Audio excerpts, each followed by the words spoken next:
इस देश के एक बड़े सेक्शन को ये समझाने की कोशिश कर रहे हैं कि आपको स्कूल जाना है, पढ़ना लिखना है, आपको किसी भी सांप्रदायिक दंगे में शामिल नहीं होना है। हमारे खिलाफ सरकार कम होगी। ये जो संस्था में जो बैठे हुए जो जातिवादी सोच के लोग हैं, उनको लगता है कि ये क्यों बोल रहा है भाई।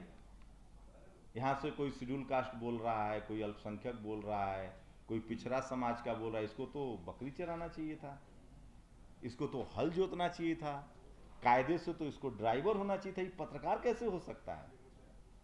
हमारी समस्या दूसरी है भाई, सरकार से भी है, और जो सिस्टम में जातिवादी सोच के लोग हैं वो तो हमको, उनका बस चले तो हमको श्राप दे दें, भस्म कर दें। वो तो अभी पेज उड़ाए हैं हमारा। हमें इस तरह की धमकियां मिलती है फोन करके।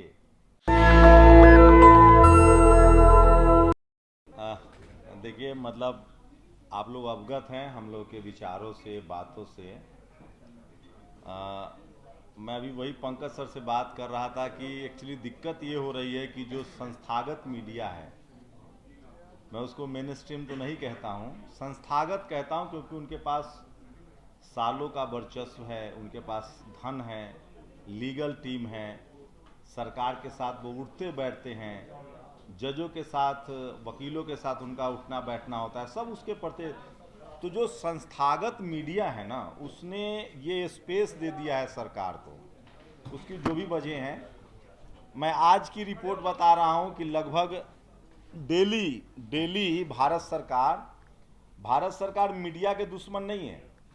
जो लोगों को लगता है, जो बहुत सिंप्लीफिकेशन हो रहा है, भारत सरकार मीडिया का दुश्मन नहीं है। 15,000, लगभग 15, मैं कोई गलत ना हो तो एक, मतलब बड़ा एक बजट आया है लगभग। या देखिए, उसको मैं अभी जस्ट देख रहा था, मैं अभी है मेरे पास, बड़ा ज़रूरी है मुद्दा। ये देखिए आ गया।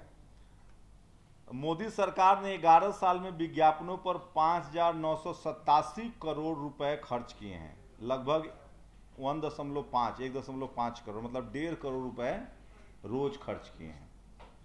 तो भारत सरकार मीडिया के खिलाफ नहीं है, वो तो मालामाल कर रही है मीडिया को। संस्थागत मीडिया के भी ये खिलाफ नहीं है, ये उनके खिलाफ हैं जो इस देश की जनता के साथ हैं। अब बताइए, पत्रकार का क्या काम है। नीरज ने ही लिखा था एक दिन, मैं बराबर कोट करता हूं, कि अगर कोई कहे कि बारिश हो रही है, कोई कहे कि बारिश नहीं हो रही है, तो पत्रकार का काम है जाके बताना कि कोई एक झूठ बोल रहा है।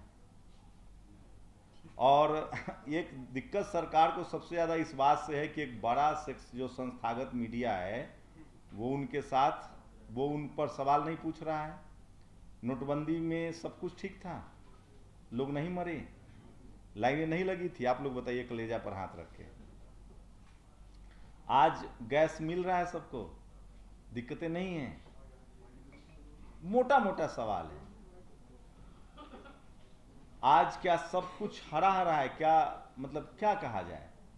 लेकिन सवाल ये है कि नेशनल दस्तक जैसे जो प्लेटफॉर्म है, या द जनता लाइव है, हम लोग की तो और दोहरी तकलीफ है।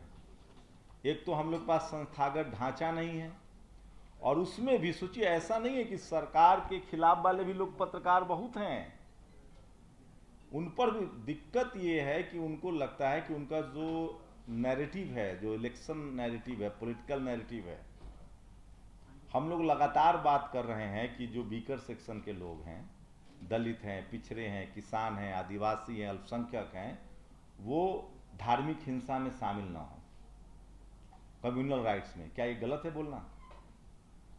हम लोग कह रहे हैं कि आप लोग स्कूल जाइए, अस्पताल की मांग कीजिए, आप लोग, रोजी रोटी आपके लिए बहुत ज़रूरी है, क्योंकि आप गरीब हैं, लाचार हैं, बेबस हैं।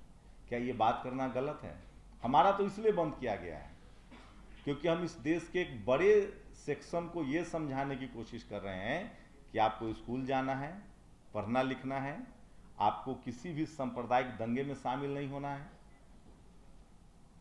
हमें कोई मतलब नहीं है कि धार्मिक तांडव से, हमें कोई मतलब नहीं है, सरकारें आती जाती रहेंगी। इसलिए ये जो नैरेटिव हमारे साथ, पता है, मैं थोड़ा सा नेशनल दस्तक के साथ, पता है क्या दिक्कत है, हमारे खिलाफ सरकार कम होगी। ये जो संस्था में जो बैठे हुए जो जातिवादी सोच के लोग हैं, उनको लगता है कि ये क्यों बोल रहा है भाई। यहाँ से कोई शेड्यूल कास्ट बोल रहा है, कोई अल्पसंख्यक बोल रहा है, कोई पिछड़ा समाज का बोल रहा है इसको तो बकरी चराना चाहिए था, इसको तो हल जोतना चाहिए था, कायदे से तो इसको ड्राइवर होना चाहिए था। ये पत्रकार कैसे हो सकता है? हमारी समस्या दूसरी है भाई, सरकार से भी है, और जो सिस्टम में जातिवादी सोच के लोग हैं वो तो हमको, उनका बस चले तो हमको श्राप दे दें, भस्म कर दें। वो तो अभी पेज उड़ाए हैं हमारा। हमें इस तरह की धमकियां मिलती है फोन करके कि पत्रकारिता तुम कैसे करोगे। ये भी एक बड़ी समस्या है। लेकिन सवाल ये है कि ये जो चल रहा है इससे कम से कम इस देश के लोगों का भला नहीं होगा। अच्छा, मान लीजिए हम लोग चुप हो जाएंगे, जैसे तमाम संस्थागत मीडिया चुप है, तो क्या लोगों की समस्याएं हल हो जाएगी? गैस मिल जाएगा?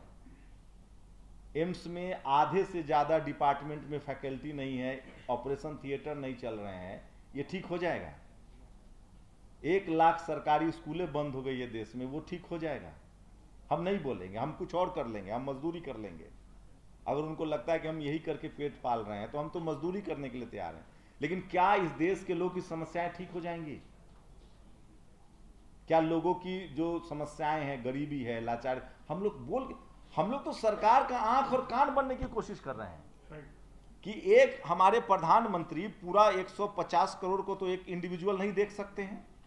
ऐसे भी उनके पास बहुत काम है, चुनाव प्रचार सबसे ज्यादा करना रहता है।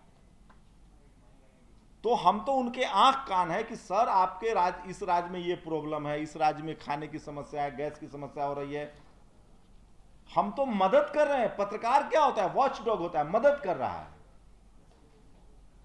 लेकिन इनको मददगार नहीं चाहिए, इनको चाहिए चापलूस। और जिसके साथ चापलूस, जो चापलूसी के दौर में जिएगा उसका अपना नाश होगा। सरकारें आती जाती रहेंगी, हम लोग को कोई लेना। हम लोग चाहते हैं कि इस देश में कभी पत्रकारिता बहुत ईमानदार नहीं रही, उस पर कभी बाद में बात होगी। लेकिन अभी जिस तरह की, ये सबसे ज्यादा इनको प्रॉब्लम है इंडिपेंडेंट जर्नलिस्ट से। ये जो सोशल मीडिया प्लेटफॉर्म से लोग जो बात करें, क्योंकि संस्थागत मीडिया में सबकी एंट्री नहीं है, खासकर ऐसे लोगों की जो मार्जिनलाइज सेक्शन के हैं। उसके बाद वो लोग भी इनको अखड़ते हैं जो इनकी हाँ में हाँ नहीं मिला रहे हैं। ये कह रहे हैं कि भैया एक रंग में रंगना है, हम जो कहें वो। तो आप अच्छा काम कीजिए ना, हम लोग दिखाएंगे दिन रात। गैस की दिक्कत ना हो, हमें क्या दिक्कत है? हम लोग नाचेंगे कि भाई इस सरकार में तेल मिल रहा है सस्ता, गैस मिल रहा है टाइम से, युद्ध हो रहा है लेकिन हमारे देश पर फर्क नहीं पड़ रहा है, हमें गैस मिल रहा है। अब ये फैक्ट चेक चला है आजकल, एक फैक्ट चेक कर रहा है। मतलब सोचिए, एआई का वीडियो, एआई की फोटो कौन इस्तेमाल नहीं कर रहा? अब तो एडिटिंग एआई से हो रहा है। हमारी सरकार कह रही कि हम सबसे ज्यादा एआई पर इन्वेस्टमेंट करने वाले हैं, भारत को एआई का हब बनाना है। एआई से कोई फोटो लगा दीजिए तो पेट में दर्द हो जाता है। हद है भाई। हम मान लीजिए अब चांद पर तो जाएंगे नहीं, चांद का एक एआई का फोटो लगा दिए तो दिक्कत हो जा रही है। तो ये तमाम बहाने ढूंढे जा रहे हैं। दरअसल चिंता इस बात की है कि मीडिया अब डेमोक्रेटाइज हुआ है। मीडिया पर जो हिरार्की थी, जो वर्चस्व था कुछ लोगों का, कुछ मीडिया घरानों का, कुछ कम्युनिटी का जो वर्चस्व था वो टूट रहा है। आम लोग बात कर रहे हैं। मैं एक बात बताऊं, सोशल मीडिया ही सच्चा मीडिया है। एक तो हमारा बहुजन मीडिया वाला है ही कि सोशल मीडिया ही गरीबों का मीडिया है। सोशल मीडिया इसलिए सच्चा मीडिया है कि कोई आम के पास बैठा है, उसके पास फोन है, वो तुरंत ट्वीट कर दे रहा है कि आम का पत्ता गिरा। वो सबसे ईमानदार है ना। तो हम लोग बेहतर दौर में है, घबराने की जरूरत नहीं है। मैं बहुत होपफुल हूँ, बेहतर दौर में है। ऐसे दौर में है जब सब बोल रहा है। जरूरत है इस देश के लोगों को हमें एड्रेस करना पड़ेगा। और जिस तरह से अगर इस देश की जनता को सस्ता दवाई चाहिए, सस्ता गैस चाहिए, सस्ता तेल चाहिए, नौकरी चाहिए, उनको अगर अपने रोजी रोटी की चिंता है, उनके अपने बच्चों की चिंता है, उनको आरएमएल एम्स जैसे अस्पताल चाहिए, तो उन लोगों को इस लड़ाई में हमारे साथ खड़ा होना पड़ेगा। उनको कहना पड़ेगा कि भैया हमें सोशल मीडिया चाहिए, हमें राजीव निगम के वो सरकाजम चाहिए जो वो सत्ता से सवाल पूछते हैं। हमें पंकज श्रीवास्तव जिस तरह से बताते हैं कि किस तरह से ये बजट इतने का था, ये झूठ बोला जा रहा है, ये सच बोला जा रहा है। हम लोग सरकार की दुश्मन नहीं है भाई, न सत्ता के दुश्मन है, हमारा क्या लेना देना है, हम लोग इस जनता के हितैषी हैं। लेकिन ये बात सरकार समझे, और सरकार में जो बैठे बाबू लोग हैं जो ये सब खेल रच रहे हैं वो भी समझे। अगर वो यही खेल करते रहेंगे तो वो सरकार के भी दुश्मन हैं, अब मोदी जी के तो पकिया दुश्मन हैं। उनका फैक्ट चेक होना चाहिए कि वो कहीं कहीं से और फंडित तो नहीं हो रहे हैं। तो सोशल मीडिया पर जो लोग भी कंट्रोल करने की कोशिश कर रहे हैं वो सरकार के पैरों पर कुल्हाड़ी मरवाने का काम कर रहे हैं, क्योंकि सोशल मीडिया सच्चा मीडिया है, सोशल मीडिया आम लोग की मीडिया है, और अब मोबाइल से आप छुटकारा नहीं पा सकते हैं। सरकार को ये बात समझना पड़ेगा, और तमाम वैसे पत्रकार जो जनता के सवाल उठा रहे हैं, जनता के सरोकार का सवाल उठा रहे हैं, जनता को उसके साथ खड़ा होना पड़ेगा। हम लोग यही गुजारिश कर रहे हैं। बाकी हम लोग बाई चॉइस पत्रकार हैं, वो भूल जाए कि हम इस काम को रोकेंगे। हम जनता के पक्ष में, संविधान के लिए, डेमोक्रेसी के पक्ष में अपनी बात रखते रहेंगे। माध्यम बदल सकता है, कल सब जगह से बैन कर देंगे तो सड़क पर जाकर बोलेंगे, लेकिन बोलेंगे जरूर। शुक्रिया। नेशनल दस्तक की आपसे गुजारिश है कि अगर इसको बचाना चाहते हैं तो नेशनल दस्तक को सब्सक्राइब करने के लिए रेड कलर के सब्सक्राइब बटन को दबाएं, फिर बेल आइकन की घंटी दबाएं। नेशनल दस्तक को बचाने के लिए बहुत जरूरी है कि हर खबर को शेयर करें, लाइक करें, कमेंट जरूर करें।